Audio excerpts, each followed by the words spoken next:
Hey guys, thanks for joining us. I'm here with the Yeti himself, Kyle Pendergrast. Howdy. Specifically here to talk to Kyle about his experience at the 24 Hours of Appalachia Miners and Loggers event. And correct me if I'm wrong, this is like 520 miles, right? 502 miles. 502 miles, and you have 24 hours to complete the event, right? Correct. So this is an endurance race. And Rally, not a race. Rally. Can't call it a race. It's not officially a race. Not a race. It's public roads, so it's a rally. It's just a challenge. If you're interested in doing that kind of event in the future, this interview is for you.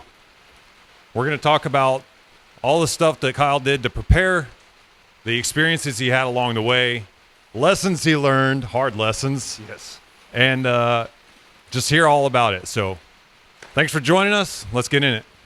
All right, I'm Kyle Pendergrast, aka ADV Yeti. I've done March Moto Madness 3 years running. Second year, I got novice trials champion. Third year, I finally hit King of the Hill. I did recently just competed in Backroads of Appalachia, 24 Hours of Appalachia, Miners and Loggers Delight. I placed fourth in motorcycle B class, completed the 502-mile course in 20 hours and 3 minutes, and that's probably the hardest thing I have ever done on a motorcycle. I've done a KXCR hare scramble, pretty much the big hitters. Great. So you were on this I was on the KTM 2017 Yes. KTM 1090? 1090R, yes, sir. 1090R.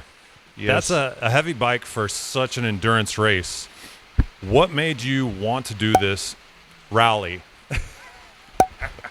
What enticed you to do this? I don't know, man.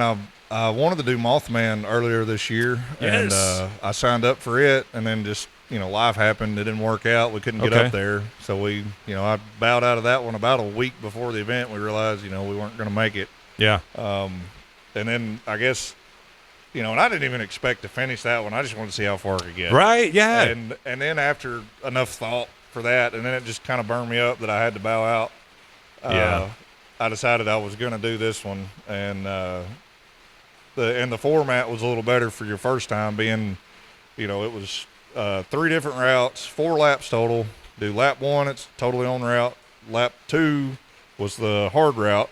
So this event was laps.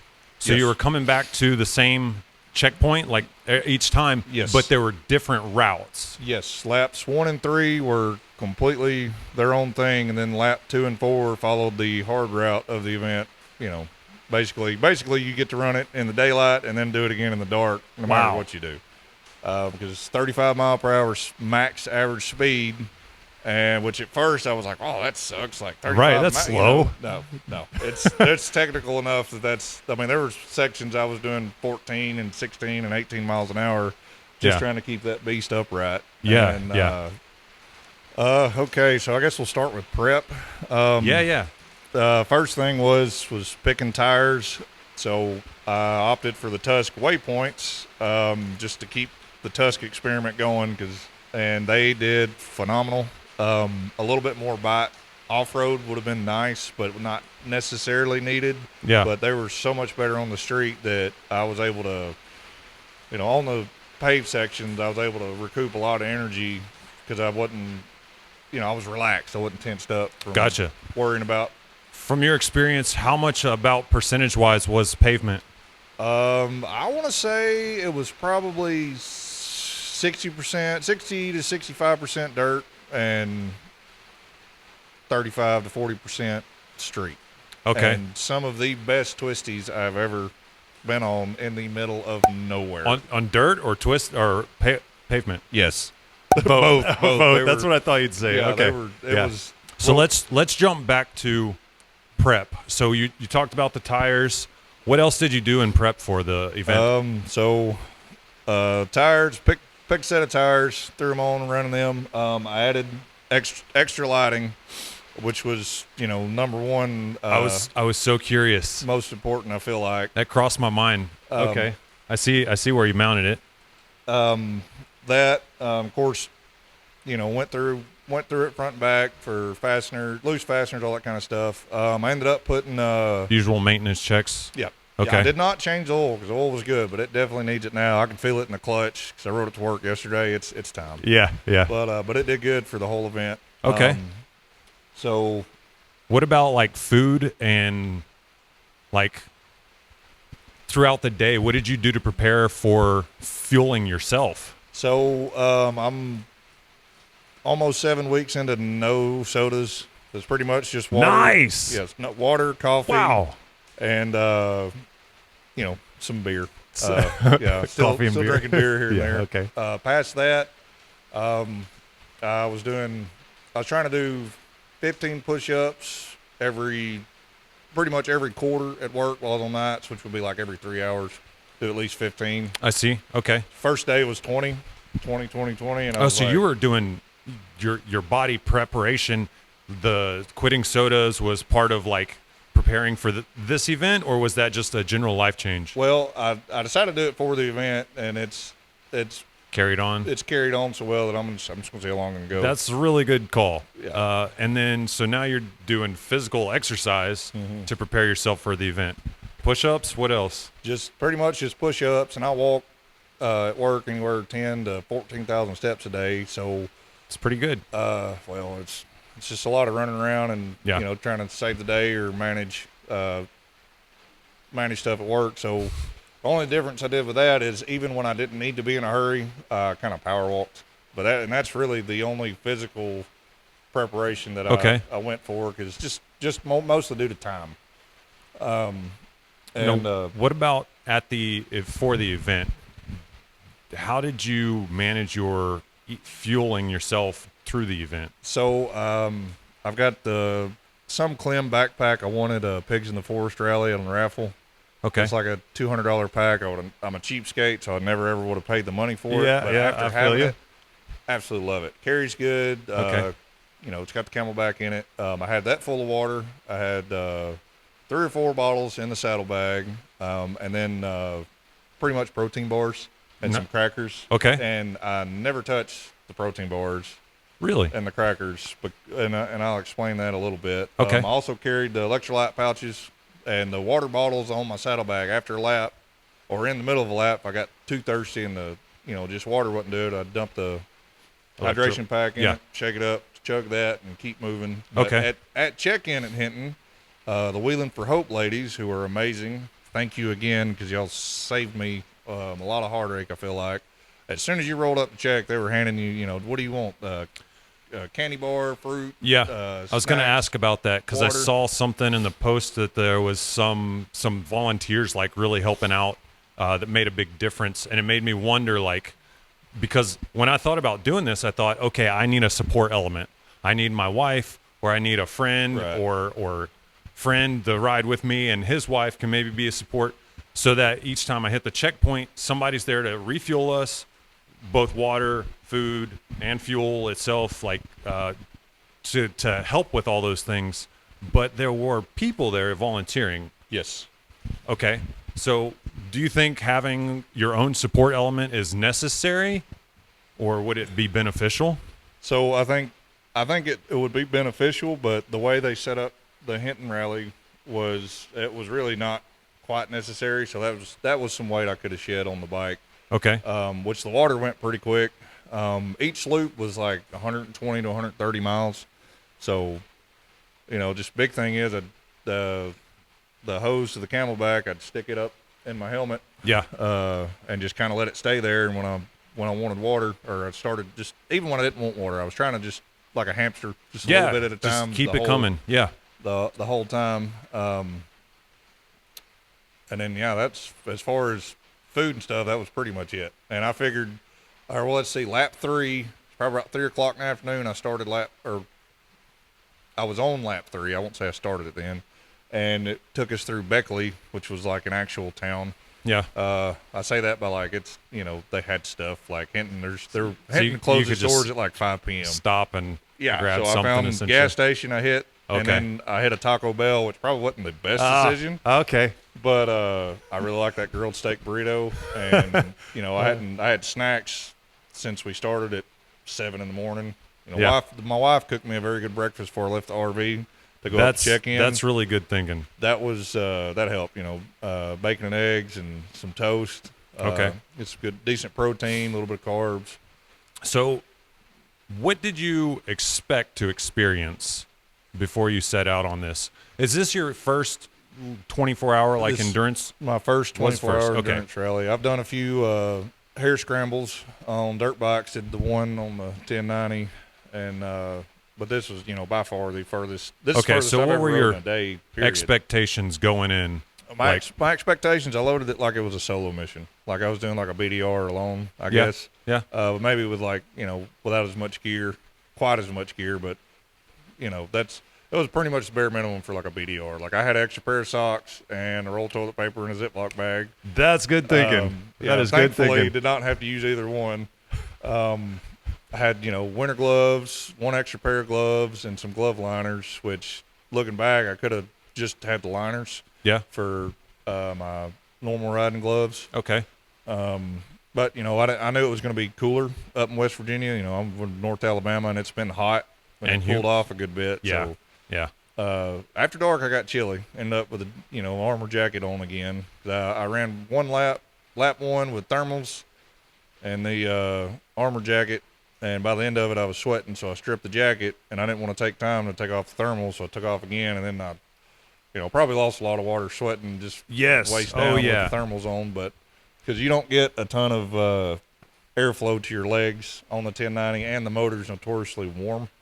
Yeah. So, that was another mistake I will correct next time. I think if anything, I'll do like rain pants, like frog togs or something over top. Instead of doing something underneath my gear, because it took it was a good bit of time to strip that down. That's how I roll. I wear my standard gear, and if it gets rain or cold, I throw on an rain overcoat. It's real thin, and it blocks out wind, and it adds that extra layer of insulation. Mostly for that, I use it when it rains too, but it's mostly for the cold. Sure. Well, so I have a frog tog in the saddlebag, frog tog set that I've never opened or never put on because I hadn't ran into that problem. Yeah. And it would have been wiser to leave the thermals at home and just put those on in the morning starting out, and then I could have stopped on lap one when it warmed up and stripped that off, stuffed it in the saddlebag, right, and took off. That's the idea, is you can on and off without having to strip all the way down. Right. Yeah. Okay, so what did you learn? Obviously, we just talked about one thing that you learned, but you were talking about before we started shooting some of the things you over prepared for. Can you tell us about that? Of course, on an adventure bike, one of your biggest things to have to worry about is getting a flat, Flats, or any kind of mechanical issues. So I carried my usual tool pack, which isn't a lot, but I also added a little miniature compressor that I got off Amazon, battery powered, and it's its own battery power, which it was super heavy. For what it is. Yeah. So going forward, it'll be either CO2 cartridges or, like you mentioned, something that'll just 12 volt to the battery. Yeah. To pump up the tires, which I've converted the 1090 to tubes. So I have to carry, rubber patch kits for the tubes. I carry a 21-inch tube pretty much anytime I ride because in a pinch it'll work on the back. That. Of course, the extra food was a little bit too much. So you had extra, right? You mentioned you didn't even touch it, right? Right. The crackers and protein bars. Yep. Okay. So it's hard to gauge, though. The food is like, so that's one of my things is like, if I start getting really hungry and my energy just starts going down, I know I'm in a bad place. Right. And so I'm like, I would keep the extra food just because I don't want to run into that, Well, I think anytime I do a lap format like that again, I think I'll stage a lot at the check instead of carrying it all with me. There it is. Like I'll definitely keep at least a protein bar or pack of crackers on the bike, and the hydration packets and a bottle of water. I thought about dumping hydration packets in the Camelback, but I knew I would never ever get that taste out. And I've done it. It works, but it'll start getting nasty in there really fast. Yeah. So you got to like throw a sponge in it and shake it up Yeah. and like clean it out real well, like right after the event, or it gets Yeah, and I'm grimy. I'm so bad about that kind of thing. Yeah. I usually don't clean them until the next time. Yeah. I need to use them, and then it's right. then I it's, know it. It's soap and hot waters. I can stand it. Dump some in there and shake it up Yeah. real good and move on. But So did the lights work out for you? the lights worked phenomenal. The only thing I think I would like to add, and they're just cheap $50 Amazon lights. I wanted something sacrificial, so to speak. I didn't want to. Oh yeah, you can destroy it and not like be like, I just paid like $400 for these Yes, lights. exactly. That was the thought process behind that. And Okay. I needed it quick, Yeah. obviously, because I put them on like a week before the event. I can't remember the brand. I'll send you a link if That'd be good. Yeah. anybody's interested. But they held up good. I had to make my own mounts. I found an old TV mount and kind of chopped up the corners of it. Already had pre-drill holes. Made it very quick and easy. Lesson learned with that, I need to beef them up. So I'm going to put sandwich some more metal in there. Yeah. Because Make it stronger. yes, the one hard crash I had on lap 2, I went to cross the creek, and there had been side-by-side or Jeep ahead of me, and it was muddy, really couldn't see the bottom and pick a line, so I just went full commit, and I went flying, bike went flying. I landed in the creek. I landed on my left side, or the bike did, and Yeah. somehow I busted my right elbow, and both hands landed square off into the water, so then my gloves were soaked, which was a little bit miserable. But the right side light from that crash somehow ended up pointed down. So I'm assuming the bike did some bouncing. I don't know. Yeah. And that's when I jacked up my forks. My left fork was an inch higher in the triples than my right. And I finished the lap like that. And then when it started getting dark, I didn't catch that the light was tweaked. So when it started getting dark on lap 3, You really noticed, huh? well, I kicked my lights on, and it's like 7:30 off in the hollers in the woods. It was already getting pretty dark. Yeah, I kicked yeah. the lights on and was like, man, I know these things were so much better than that. Did I burn one out already? And I thought the left side may have been full of water because the bike was laying in the creek on its left side. Well, and then, of course, I kind of looked over and just seen orb of light pointing at my front tire. Lighting up the ground. Yeah, so okay, there it is, and it knocked it loose, so it was just flopping. So I finished that lap, got that sorted, and that was good. Which I'd already fixed the forks. Into lap 2, I fixed the forks. Borrowed a hammer from a cool guy and a Talon side by side, and got front tire off the ground, loosened it up, beat it back in place, sort of, and tighten it up, and we went again. Just good enough. Yes. Let's get back on the road, Yeah, right? they're definitely not even at the moment, but they were close enough that it was running lap 3 and 4. 3 and 4, yeah. Like 2, I fought the whole time, and I thought it was just me being fatigued. But once I straightened the forks out, like it rode so much better that it was like a 8th or 9th wind, whatever. So in terms of like lessons learned from this, you would say like if you have a problem with your bike, just stop and fix it instead of trying to power through If it. it's a rideability issue, 100% stop and fix it, because I waste a lot of energy just fighting with it, because like the gravel was real fine. It was like marbles there, and dusty. Oh my gosh, so dusty. That's another. So any corners and stuff, if I was pushing real hard, it would kind of try to push me out of the corner. Like I really had to wrestle with the bike to keep a decent pace going, which was never. Few places, I stretched it out, but we're going through public roads and residential neighborhoods, so I was not being like Evel Knievel or Street Rozzy for the most part. In terms of like lessons learned, you just mentioned the dust, and that's what I was concerned about, because I know there's side-by-sides, right? Yes. And was there like 4x4, like Full four-wheel drive anything vehicles? street legal from the factory, 4x4 vehicles. So you got all these other vehicles, including other bikes, that are all around you front and back. Yes. Was that an issue? Like, what did you pick up there? What'd you learn? One thing that you got to watch out for in a bike class period is, like, I ran B class motorcycle, so the format was 4A, B, and C all was side by sides went out first, then bikes, then full size. Okay. So that was A class, and then B class did the same thing. So I was passing a lot of full size and side by side rigs, and as well as some motorcycles. And on the dirt, as dry as it was, like there was times I'd have to follow a side by side or full size for, a good 10, 15 minutes because it gets so dusty. If I got too close, I couldn't see. Yeah, you can't see around to it. get up to them. Yeah. To get around them. So, the first lap or two, that was, a very annoying issue. And you talk about swallowing dust. I think I blew rocks and dust out of my nose for 2 or 3 days after, which is, that's part of it. Jeez. But it was, once everything got spread out, like towards the end of lap 2, like it was almost not a problem at all. Okay.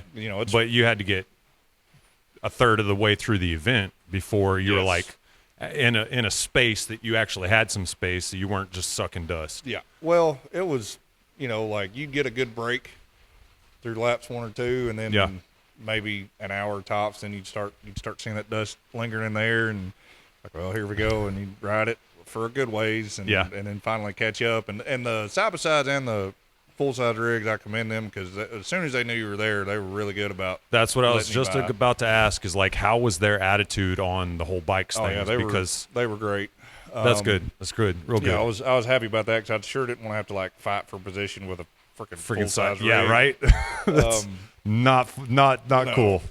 Not at all. And they were like, everybody was super cool. Like, I think one guy I had to honk at because he didn't notice me, and as soon as I honked, he just he's over and throw that hand out, and I'd blast off. Yeah. And then some, just as soon as I got on them, they would squeeze the side of the road and throw that arm out like I didn't have to. That's so good. That's great. Yeah, that made it less stressful to pass. The most stressful part was catching up to him in the dust and making sure I didn't hit a hole wrong or something like that. Yeah. You couldn't see anything on the ground ahead of you. Speaking of seeing things, this event runs 24 hours, right? Yes. So what time did it start? It started, Class A left at 6 a.m. 6 a.m., so sunrise, and you got through all the sun and then all of the dark. Yes. How was the dark? How was riding in the dark? With the extra lighting, it was a lot better than I expected, which the 1090 is a notoriously crappy headlight anyway, stock, and I have not done anything to change that. But I don't generally ride at night. So right. The first bit of dark was sketchy with the one headlight, and then the one extra light. Your auxiliary light was pointing at the ground, so that was a little sketchy. So once I fixed that, and then running lap 2 again, it was because known territory. That was a repeat loop that was well after dark. Yeah. That helped a lot, but it was still a bit sketchy in places. But knowing where I was going helped. Or what I remembered. Right. And, vaguely remember. Yeah, because it's a lot to take in. And then when it's dark, everything seems to look different, doesn't it? Oh, yeah. Yeah, it was like there was times where I just wanted to stop, just get off the bike and stretch a minute because, my butt's completely numb. My hands were hurting so bad from the super rocky technical portions. It just beats you to death all the way through. So you're not just in the night. You're in the night and you're worn. Yeah. Yeah, you've been riding all day long. Jeez. Okay. And so the only thing I think I would do different with lighting, or that I want to do different, is I would like helmet lights. Those were sufficient on the bike, but a helmet light. So if I was looking at something anywhere specific, you aim your helmet, yes, you get some light there. That would be really cool. Yep. Even a Milwaukee hard hat lamp. Yeah. Just something. Right. Yes. That's good thinking. Okay. So after all this, how did you do? So I placed 4th in B class, and actually only 5 motorcycles in B class finished. I crossed the finish line in 20 hours and 3 minutes, with a total of almost 18 hours of ride time, or no, just over 17 hours, excuse me, and right around almost 3 hours of idle time or stop moving time. Total. How did you know? Was there some kind of tracking device that you used? Like, how did you know? They recommend we use Gaia GPS to track it. Okay. And my original plan was to follow the route on my Garmin, mount it to the bike, and then I left the Garmin in Alabama in my rush to leave. Yeah. So I ended up putting my phone in a RAM mount where the Garmin goes up, up top there, and that worked out really great, except for with Gaia, when you get real bad signal, like you could watch it tracking your route, and the arrow that is you on the app would stop. Well, the line, you could see it keep moving off the screen, and it was just doing funky stuff, not updating. So I missed quite a few turns that way. Oh, I see. Waiting on it to update. I see. And so I ended up my total route was like 511 miles between that and not planning my fuel stops efficiently. Yeah. I'd have to double back for fuel because I just assumed starting the next lap I would go buy fuel. Then plot twist, we didn't. Plot twist. So yeah. Lesson learned, right? Yes, no lesson learned. That was a big one. Do you think it would be wise to like have fuel cans, or just hit the available gas stations? I think next one, especially next year at Hinton, if it's the same format with the laps, I will have a 5-gallon gas jug posted just in case I skip one or whatever. But I think with the range I get on that thing, was a little over 200 miles. Yeah. I can hit gas on the route, but it'll really depend on the route. Oh, that's another thing of preparation. Yeah. I think about. I spent a lot of time on the computer on Google Earth. Okay. Looking at the route and kind of added notes to which I added all my notes to Garmin and app, then and they didn't take the Garmin, but luckily I remembered the most important stuff. Yeah. Which was little stuff like the way the routes were laid out. It was almost a little bit confusing knowing which way to go, clockwise or counterclockwise. So I throw a marker, first turn to know I went in the right direction, because I'd have been sick to my stomach to know I ran a whole loop backwards and would not count. Yeah, that would suck. Yes. So map planning. Yes, look at your routes, know your routes a little bit. Yep. Okay. That was helpful, and it kind of gave me an idea of the lay of the land to a degree, and two, where because it's all public roads, so right. I wanted a good idea of where houses were, which I don't know how helpful it was, but just knowing they were out there, I would, even if I'd found a good, middle of nowhere section where I could really just lean on it and, get the adrenaline back up or whatever for more energy, that I know that somewhere soon on this road, there's going to be a house. And I wanted to, any house I went by, I dropped it, especially on the dirt, dropped it down to 20, 25 miles an hour. And try to be respectful of the locals. Low RPMs, not raising Cain. Yeah, that's really good. And that's something I try to do just riding, because Absolutely. So many of those locals if you upset them, they create a lot of hell for the events, and then it makes it hard for the events to happen or for roads to be open. Yes. And so the nicer we are to the locals out there, be nice to the locals, guys. Be nice to the locals. The more opportunities we will have. Absolutely. Right? I actually got stopped by 2 different landowners. Oh, yeah? Yes. Both of them were on lap 2. The first one was, I don't know what had happened before, but it wasn't anything I did. He had the cop, or he had the sheriff at the house, had 2 squad cars there, and there was a Jeep sitting off to the side that I'm not sure was with us or if it was his. I see. Like a Cherokee, older Cherokee, square body one. Well, I topped the hill, and as soon as I seen the house, of course, shut it down again. And I had just come off like probably the hardest section of the route, in my opinion. Yeah. And I was kind of, having to work it, get up through it, and then we ended up on that road, or it led out to his road, I guess, the road he lived on. Well, I topped the hill, and, he's walking up the road looking official, and he just, or trying to look official, I should say. Well, he stood, like I tried to kind of get over, and he met, lined up with me where I had to stop. Yeah. So, trying to be respectful. Yeah. And I was just saying, like, maybe he wants to tell me something. He certainly wanted to tell me something. He was very aggro, we'll say, just mad that we were there. And he's like, as soon as he walked over, he's like, man, you better slow this damn thing down and set another. And, I'm not trying to get in a fight with nobody. Yeah.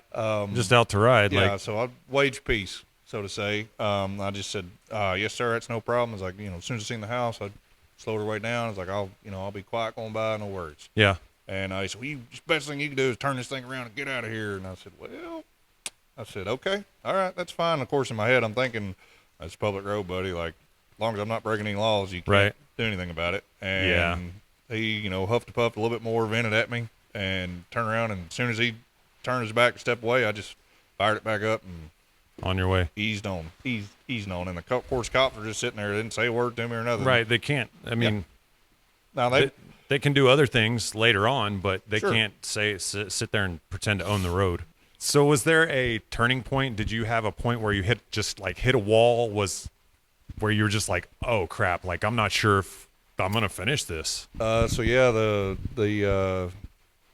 I'd got to where, I was wore out. I usually don't do more than like 100, little over 100 miles at a time on the 1090. Whoa. Because my tail end gets tired, and I gotta get off the stretch some. Yeah. And I've got enduro bars, so it's dirt bike bars on the big bike for more control off road. So Okay. they're not comfortable for long haul. Okay.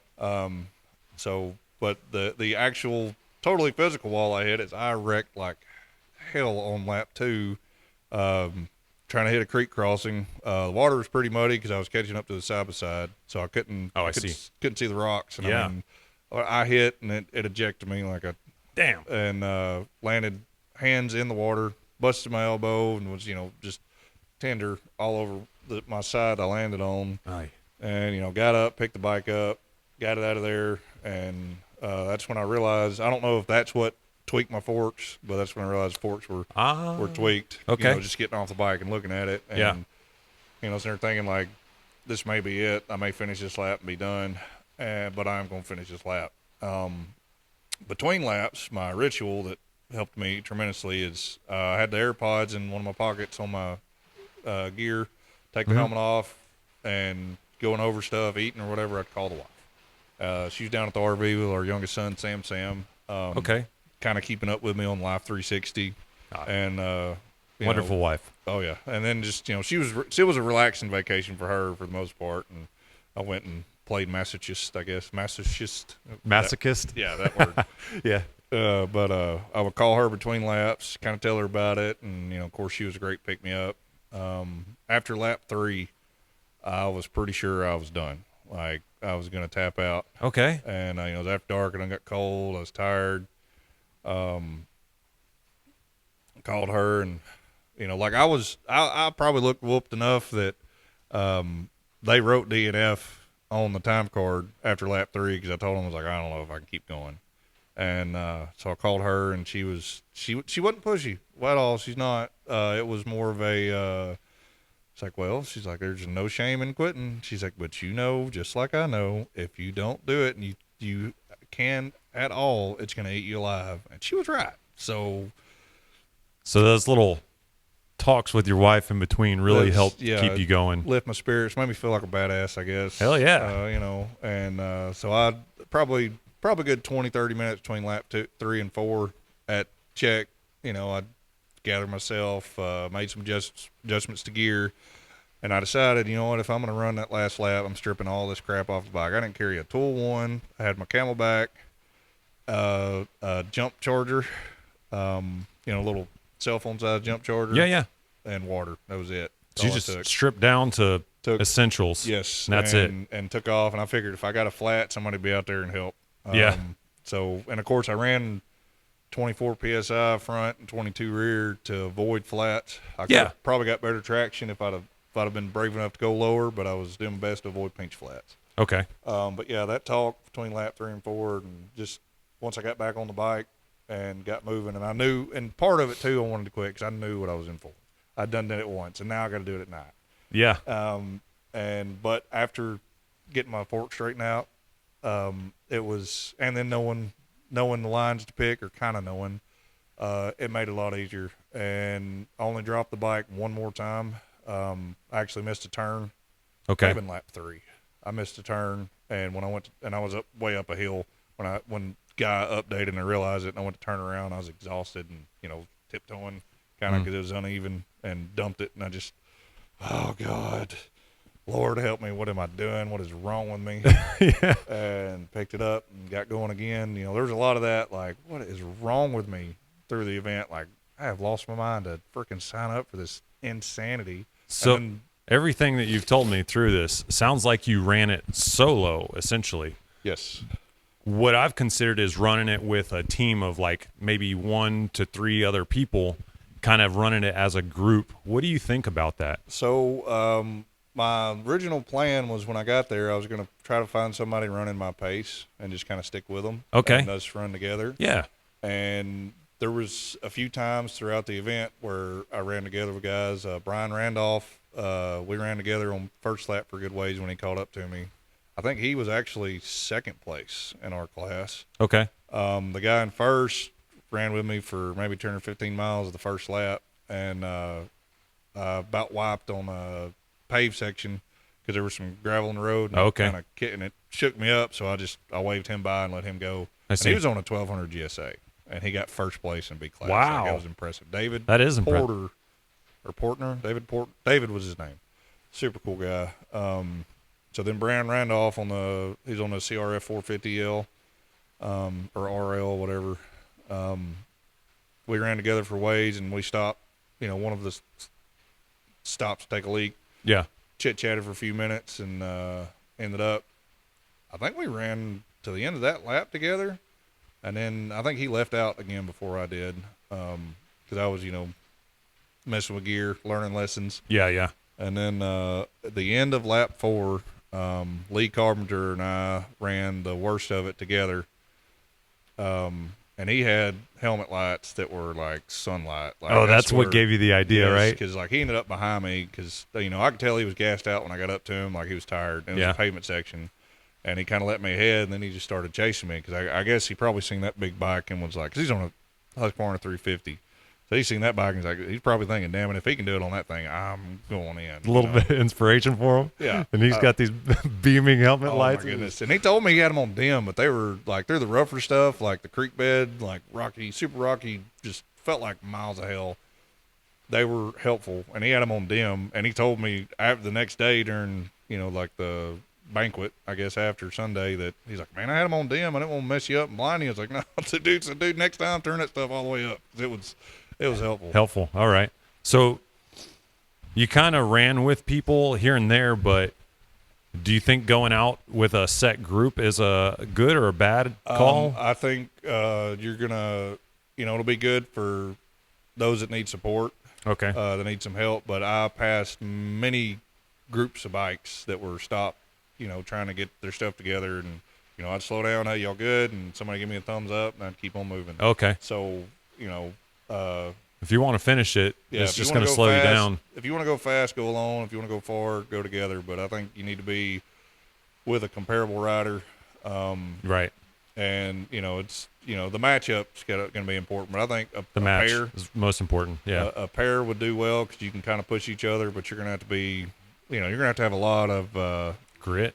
ride time. Well, yeah, a lot of grit, but you're going to have a lot of ride time together to Know each other. Yeah. For all that. Yeah, I got you. To do, similar times of like, all right, we got to take a break, or hey, I got to take a leak, or whatever. Well, let's shift gears here. You talked about busting it on lap 2. How was your recovery after such a long, enduring event? So recovery was so Sunday. I got back to the RV 5 or 6 in the morning and crashed.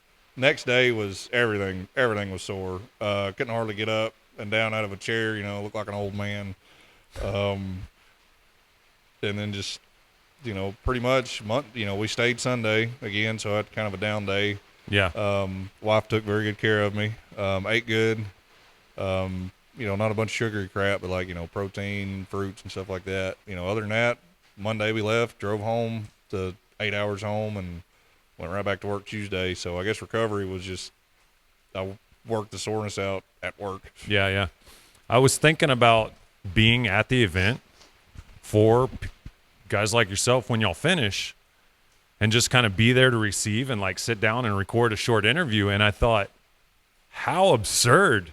Like if I just ran 20, 22, 24 hours on my bike, I could care less about a dude with a camera. Like I was like, maybe it's a good thing I wasn't there hassling these guys.